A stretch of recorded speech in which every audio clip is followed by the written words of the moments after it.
On the Salisbury nerve gas attack, Theresa May got what she wanted. EU leaders strengthened the language of their statement, identifying Russia as the guilty party. Whatever evidence the British shared, the EU believes Russian guilt is highly likely.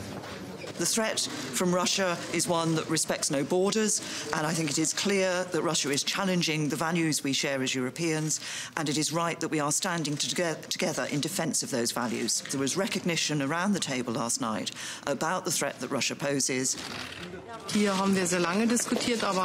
We had a very long discussion and reached a broad consensus that all evidence points to Russia being linked to this attack, and there is really no other explanation.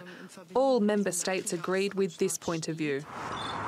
The EU has withdrawn its ambassador to Moscow, and several EU states are now considering expelling Russian diplomats.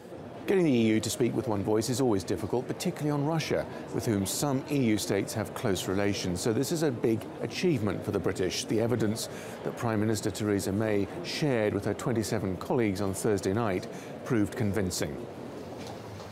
On Friday, EU leaders talked trade. They've been granted an exemption on US steel tariffs by President Donald Trump, but only till May the 1st. A possible trade war has been delayed, but the threat is still there. They also rubber-stamped the next stage in the Brexit process, approving the terms of a transition period once the UK leaves the Union next March, and also adopting guidelines over how to negotiate the future trade relationship. This summit will reassure the British that despite all the problems and ill feeling over Brexit, on issues like security, there is still willingness to act together. But the EU's relations with Russia are getting colder by the day.